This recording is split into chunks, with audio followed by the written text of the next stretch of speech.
दोस्तों, एक शादी समारोह में दुल्हन की विदाई बस होने ही वाली होती है कि तभी वहां किन्नर समाज के लोग आ जाते हैं। वे नाचते गाते हैं और शगुन का पैसा लेते हैं।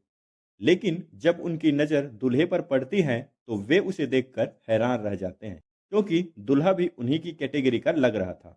यानी कि वह भी एक किन्नर होता है। चूंकि उस लड़की की शादी उस लड़के से हो चुकी थी और विदाई का समय नजदीक था, इसी कारण किन्नरों की हिम्मत नहीं हो रही थी कि किसी से कुछ कह सके। चूंकि यह लड़की की जिंदगी का सवाल था, इसलिए किन्नर समाज के लोग सोचते हैं कि चाहे जो कुछ भी हो जाए, पर इस लड़के की सच्चाई लड़की वालों तक पहुंचनी चाहिए। इसके बाद सभी किन्नर लड़की के माता पिता के पास जाकर सारी बातें बताते हैं। वे कहते हैं, आपकी बेटी की शादी जिस लड़के से हुई है वह एक किन्नर है।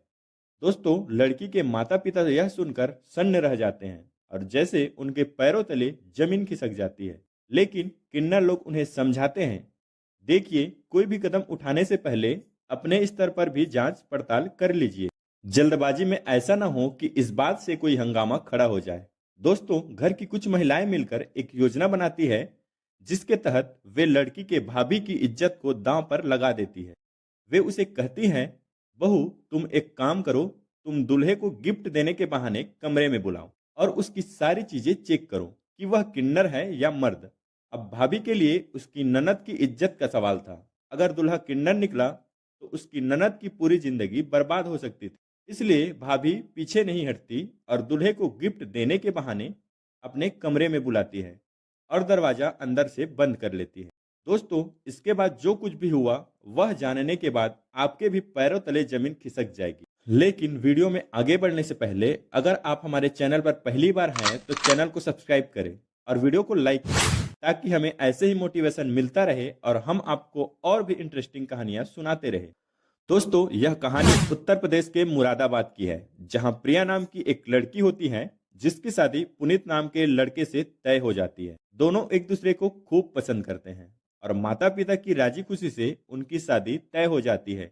शादी का दिन आया, बारात आई और धूमधाम से शादी हो गई। लेकिन उस समय सुबह के 5 बजे थे और लड़की की विदाई की तैयारियां चल रही थी। अब जैसा कि आप जानते ही होंगे कि किन्नर समाज के लोग जहां भी खुशखबरी मिलती है वहां पहुंच जाते हैं। उसी गांव में जहां शादी हो रही थी, वहीं एक बच्चा भी पैदा हुआ था। किन्नर समाज के लोग उसी रास्ते से होते हुए उस घर पर जा रहे थे। लेकिन जब उन्हें शादी का समारोह दिखाई देता है तो वे वहीं उतर जाते हैं और उतरकर किन्नर समाज के लोग नाच गाना शुरू कर देते हैं और दुल्हा दुल्हन के पिता से शगुन का पैसा मांगने लगते हैं। उन्हें यह पता होता है कि मोटी रकम दुल्हा और दुल्हन के पिता के पास ही मिलेगी। लेकिन जब किन्नर समाज के लोग दूल्हे को अपनी तरफ आते हुए देखते हैं तो वे आपस में खुसर फुसर करने लगते हैं।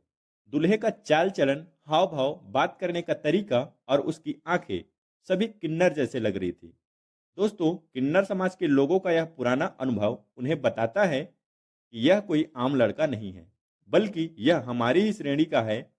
हालांकि उस समय तक मामला काफी बढ़ चुका था और दुल्हन की विदाई का समय नजदीक आ चुका था। कुछ ही देर में विदाई होने ही वाली थी, तभी जैसे ही पुनीत अपने पापा के साथ किन्नर समाज को शगुन देने के लिए उनके पास पहुंचता है, एक किन्नर जिसका नाम सुमन होता है, वह कहती है, क्या हीरो, शादी तो कर ली, लेकिन गुजर बसर कैसे करोगे? तुम तो उस लायक नहीं लग रहे हो। यह सुनकर दूल्हे के पिताजी को समझ में आ जाता है कि इन लोगों को कहीं ना कहीं कुछ शक हो रहा है। दोस्तों, दूल्हे के पिताजी तुरंत अपनी जेब से 1,000 का नोट निकालते हैं और किन्नर समाज के हाथों में थमा देते हैं।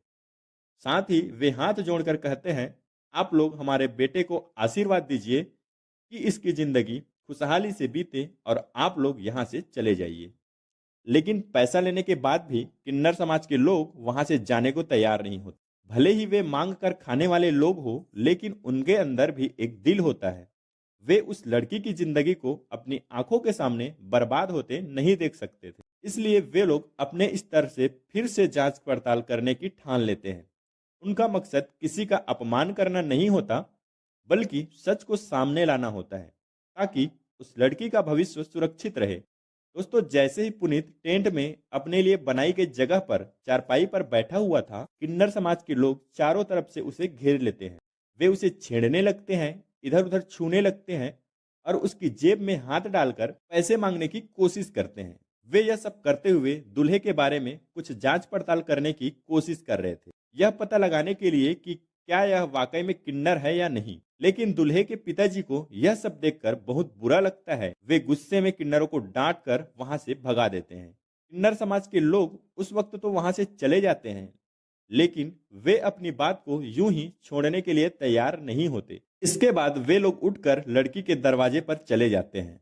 वहां लड़की वालों द्वारा उन्हें इज्जत से बिठाया जाता है, उन्हें चाय नाश्ता और मिठाई दी जाती है, शगुन का पैसा भी दिया जाता है और यह सब बड़े आदर और सम्मान के साथ किया जाता है। तभी किन्नर सुमन, जो उनके समूह की अगुवाई कर रही होती है, लड़की की माँ, बुआ और भाभी को अपने पास बुलाती है।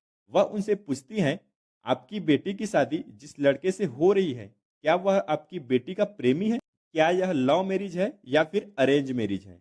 लड़की के घर की महिलाएं जवाब देती है, यह तो अरेंज मैरिज है। लड़के और लड़की ने एक दूसरे को देखा है और पसंद किया है। हम सभी की सहमति से यह शादी हो रही है। यह सुनकर सुमन गंभीर होकर कहती हैं, बहन जी, हमें आपसे एक बहुत ही महत्वपूर्ण बात करनी है। जिस लड़के से आप अपनी बेटी की शादी कर रही हो, वह मर्द नहीं है, वह ही हमारी श्रेणी का है, यानी कि किन्नर है। क्या आपको उसकी इस सच्चाई के बारे में कुछ भी पता नहीं है? दोस्तों, यह सुनते ही लड़की के घर की महिलाएं हैरान और परेशान हो जाती है। वे कहती हैं, आप लोग यह कैसी बातें कर रही हैं? यह तो असंभव है। सुमन जवाब देती है, हम झूठ नहीं बोल रहे हैं। हमें अब भी थोड़ा शक है, लेकिन हमें पूरा यकीन हो रहा है कि वह लड़का मर्द नहीं है। हम आपको सलाह देते हैं कि आप खुद अपने स्तर पर इसकी जांच करें। अगर यह बात सच निकली तो आपकी बेटी की जिंदगी बर्बाद हो सकती है। विदाई आपके चौखट से हो जाएगी, फिर कोई भी उस लड़की से शादी नहीं करेगा। आपकी बेटी अभी आपके घर पर है, इसलिए मैं आपसे कह रही हूं कि यह अच्छा मौका है। एक बार अपने स्तर से उस लड़के की असलियत के बारे में पता लगाइए। दोस्तों, यह सुनकर सभी महिलाएं आपस में खुसर फुसर करने लगती है। अब दोस्तों, सभी महिलाएं मिलकर एक योजना बनाती हैं और तय करती हैं कि जब दूल्हा गिफ्ट लेने के लिए दरवाजे पर आएगा, तो गिफ्ट देने के बहाने उसे कमरे में ले जाया जाएगा। यह काम प्रिया की भाभी को सौंपा जाता है। उन्हें कहा जाता है, भाभी जी, यह आपकी जिम्मेदारी है। आप दूल्हे को अपने कमरे में लेकर जाइए और उसकी असलियत का पता लगाइए। क्या वाकई में वह किन्नर है या फिर वह मर्द है, इसका पता लगाना बहुत जरूरी था। प्रिया की भाभी भी यह सोचती हैं कि यह कदम उठाना जरूरी है, क्योंकि उसकी ननद की जिंदगी का सवाल था। वह समझती है कि अगर वह यह कदम उठाती है तो उसकी ननद की जिंदगी बर्बाद से बच सकती है, नहीं तो उसका भविष्य खतरे में पड़ सकता है। इसलिए वह सोचती है कि यह छोटा सा कदम उनके लिए कुछ भी नहीं है, लेकिन अपनी ननद की जिंदगी बदलने के लिए वह यह सब करने को तैयार हो जाती है। इस तरह से योजना बन जाती है। लेकिन जब लड़की की विदाई का समय आता है, तो उससे पहले एक रस्म होती है, जिसमें लड़की की तरफ की महिलाएं दूल्हे को अकेले कमरे में बुलाती है और गिफ्ट देने की प्रक्रिया होती है। उसी रस्म के तहत प्रिया की भाभी दूल्हे को अपने साथ कमरे में लेकर जाती है और दरवाजा अंदर से बंद कर देती है। इसके बाद प्रिया की भाभी दूल्हे को इधर उधर छूने लगती है और उसे उल्टी सीधी बातें करने लगती हैं। लेकिन जब पुनीत को यह महसूस होता है कि कुछ ज्यादा ही हो रहा है, तब वह कहता है कि भाभी जी, आप यह सब क्या कर रही हैं? तब उसकी भाभी कहती है कि ऐसा है कि हमारे यहाँ ऐसा ही होता है और गिफ्ट इसी तरीके से दिया जाता है। आज आपको कोई भी नहीं रोकेगा, सब कुछ फ्री है। आपकी जो मर्जी, आप जो करना चाहते हो आप कर लीजिए। यहाँ की जो भाभियाँ होती है, इसी तरीके से गिफ्ट देती है। अब दोस्तों, इस तरीके की बात वहां पर होने लगती है, तो वह कहता है कि नहीं भाभी, ऐसा तो कुछ नहीं होता है।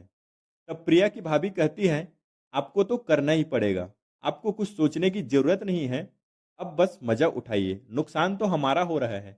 उसके बाद प्रिया की भाभी रूम का लाइट बंद कर देती है और लाइट बंद करने के बाद दूल्हे के साथ बेड पर सो जाती है। उसके बाद उसको छूने लगती है, उसको गलत जगह पर टच करने लगती है। दोस्तों, पुनीत चुपचाप बिस्तर पर लेटा हुआ था। वह बेचारा कुछ नहीं कर पा रहा था, क्योंकि वहां पर जो भी कुछ कर रही थी वह सिर्फ प्रिया की भाभी कर रही थी। वह चुपचाप सोया हुआ था। अगर वहां पर कोई दूसरा लड़का होता तो शायद वह कुछ और ही कर देता। तब पता लग जाता है कि यह लड़का नहीं, एक किन्नर है। लेकिन पुनीत वहां पर कुछ नहीं कह पाता। इसी वजह से उसके भाभी को और भी शक हो जाता है कि हो ना हो यह किन्नर है। जब भाभी उसकी पूरी एक डेढ़ घंटे तक उसकी जांच पड़ताल कर लेती है तो उनको समझ में आ जाता है कि इसके अंदर तो वह बात नहीं है जो मर्दों में होता है, वह तो एक किन्नर है। दोस्तों, पुनीत उस परीक्षा में फेल हो जाता है। इसके बाद प्रिया की भाभी अपने कपड़े ठीक करती है और फिर लाइट वगैरह ऑन करती है और उसे पूछती है कि तुम एक बात बताओ, तुम्हारी असलियत क्या है। वह उसे कहती है कि देखो, मैं तुम्हें सच सच पूछ रही हूँ, तुम कुछ भी छुपाना मत, झूठ मत बोलना, मुझे बताओ कि तुम्हारी असलियत क्या है। दोस्तों, इधर दरवाजे के बाहर काफी सारी औरतें खड़ी होकर दरवाजे के पास कान लगाकर सुन रही थी कि आखिर अंदर क्या हो रहा है। काफी समय गुजर गया है, आखिर अंदर चल क्या रहा है, सभी लोग यही सोच रही थी। तभी वह बेड पर चुपचाप उठकर बैठ जाता है, सिर नीचे की तरफ झुका देता है और कहता है कि देखिए भाभी, इसमें मेरी कोई गलती नहीं है। जो भी कुछ किया धरा है वह मेरे पिताजी का किया धराया है। मैं तो बचपन से ही ऐसा हूँ। कुछ साल पहले मेरी शादी भी हुई थी, लेकिन मेरी पत्नी इसी वजह से मुझे छोड़कर चली गई थी। और इस बार भी मैं अपने पिताजी से मना कर रहा था कि मैं शादी नहीं करूंगा, लेकिन पिताजी को दहेज का लालच था और दहेज के लालच में वह शादी यहाँ पर तय करवा दिए। मैं उनको मना किया था, लेकिन वह मेरी बातों को नहीं माने थे। अब दोस्तों, जब यह बात उसकी भाभी सुनती है तो उसकी भाभी का दिमाग खराब हो जाता है। उसके बाद वह दरवाजा खोलकर बाहर निकलती है और रोते हुए अपने ननद के कमरे में चली जाती है और प्रिया को सीने से लगाकर वह रोने लगती है। तब तक सभी औरतें वहां पर आ जाती है और पूछने लगती हैं कि क्या बात है, क्या हुआ। प्रिया की भाभी सभी औरतों को सारी कहानी के बारे में बताती है और कहती है कि उसमें तो मर्दों वाली कोई बात ही नहीं है, वह तो सचमुच एक किन्नर है। किन्नर समाज के लोग सही कह रहे थे। दोस्तों, यह बात सभी औरतें सुनती है तो सभी औरतें मिलकर दूल्हे को कमरे में बंद कर लेती है। उसके बाद पुलिस को फोन किया जाता है। पुलिस वहां आती है और अपने स्तर पर इस मामले का समझौता करती है। समझौता यह होता है कि जितना भी लड़की वालों के शादी में पैसा खर्चा हुआ था, वह लड़के के पिताजी सारा पैसा भरपाई करेंगे और जो भी सामान्य सामान है उसे वापस किया जाएगा और उन लोगों से माफी मांगकर वहां से जाएंगे, नहीं तो उनके ऊपर कड़ी से कड़ी कार्रवाई की जाएगी। क्योंकि लड़के के पिताजी जानते थे कि उनका बेटा एक किन्नर है और यह जानने के बावजूद भी उसकी लड़की से अपने लड़के की शादी तय करवाए थे। जब यहाँ पर मामला का खुलासा हुआ तो सभी लोग यह बात जान गए थे कि वहाँ लड़का किन्नर है। इसका भी खुलासा हो गया था। जो भी सामान वगैरह था, सारा सामान वापस किया जाता है। दूल्हा वहां से अपना मुंह लटकाकर अपने घर वापस चला जाता है। लेकिन दोस्तों, एक चीज मैं बताऊंगा कि वहां पर जो किन्नर आए थे वह भगवान बनकर आए थे। अगर वह लोग नहीं आते तो आज या फिर कभी उस लड़की की जिंदगी बर्बाद हो जाती। और दोस्तों, उन्हीं लोग के चक्कर में, उन्हीं लोग की वजह से उसकी जिंदगी बर्बाद होने से बच गई। कहानी को समाप्त करते हुए साफ हो जाता है कि किसी भी समाज में सच्चाई की ताकत हमेशा अधिक होती है। उस दिन किन्नर समुदाय के लोगों ने न सिर्फ अपनी भूमिका निभाई, बल्कि एक लड़की की जिंदगी को बर्बादी से बचा लिया। लड़के के पिताजी जिन्होंने अपने बेटे की असलियत जानने के बावजूद शादी तय करवाई थी, उनके लिए यह एक बड़ा सबक था। आखिरकार पैसों और दहेज की लालच से ऊपर जाकर सच्चाई ने जीत हासिल की और सभी ने मिलकर इस मामले का समाधान निकाला। यह कहानी हमें यह सिखाती है कि किसी भी रिश्ते में ईमानदारी और सच्चाई सबसे अहम होती है। अगर हम अपनी गलतियों से सीखें और अपने समाज की सही दिशा में कदम उठाएं, तो हम सभी जिंदगी को बेहतर बना सकते हैं। दोस्तों, इस कहानी को सुनाने का उद्देश्य किसी को परेशान करना, भावनाओं को आहत करना या किसी के दिल को दुखाना नहीं था, बल्कि हमारा मकसद आपको जागरूक करना है ताकि ऐसी घटनाओं से बचा जा सके। इस पूरी कहानी को सुनकर आपका मन सोचने पर मजबूर जरूर हुआ होगा। ऐसी ही इंटरेस्टिंग कहानियों के लिए हमारे चैनल को सब्सक्राइब करना ना भूलें। आपकी क्या राय है, कृपया अपनी राय कमेंट बॉक्स में जरूर दें।